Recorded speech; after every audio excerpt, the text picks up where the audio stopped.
Hello મિત્રો, તો અમે જઈ રહ્યા છીએ અત્યારે પાણબા હિલ સ્ટેશન, જે આવેલું છે સુરતથી માત્ર 61 કિલોમીટર.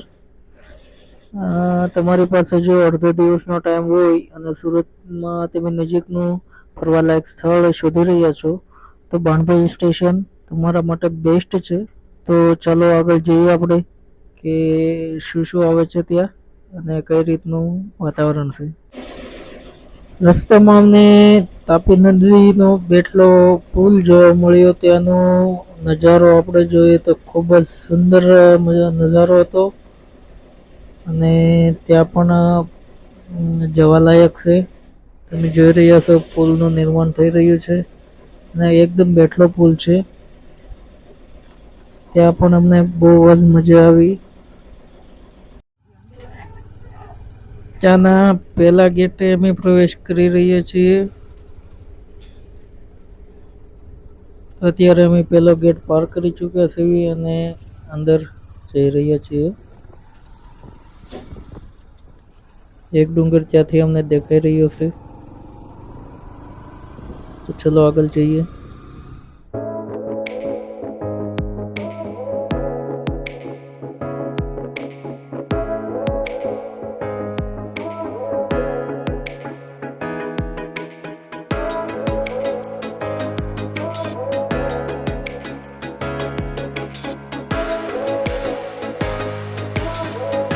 हेलो दोस्तों, तो અમે આવી ગયા છીએ બાણબા સ્ટેશન. ફાઇનલી અહીંયા સ્ટોલ પણ જોઈ શકો છો તમે. મકાઈ, ભેળ, મેગી બધું અહીંયા મળી રહેશે. નાસ્તા પાણી કરવા માટે બધી સુવિધા ઉપલબ્ધ છે. બાણબા સ્ટેશનનો જે દાદરનો ગેટ છે તમે જોઈ શકો છો.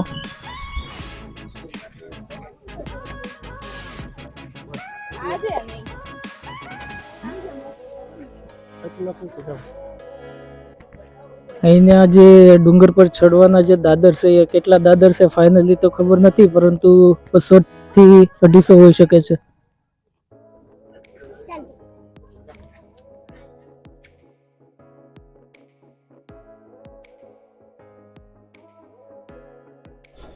મિત્રો, અહીંનો નજારો જોઈ શકો છો.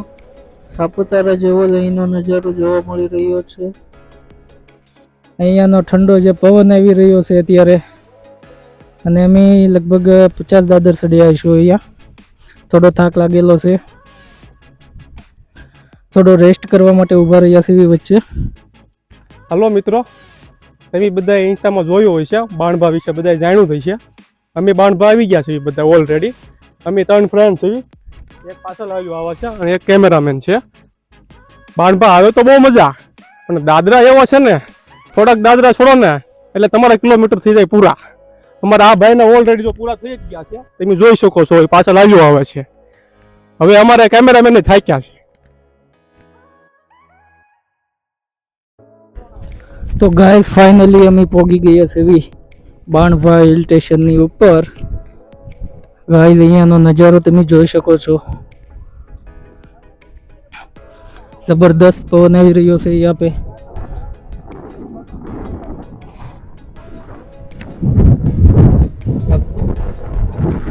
તમે જોઈ શકો છો અહીંયા પવન પણ સારો આવે છે.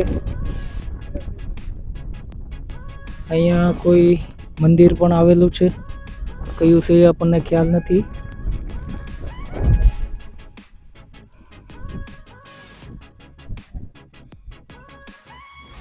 તો જરૂરથી એકવાર અહીં વિઝિટ કરી શકો છો.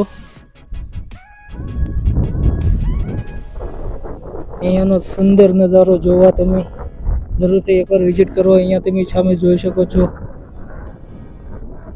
ઘણા ડુંગર આવેલા છે.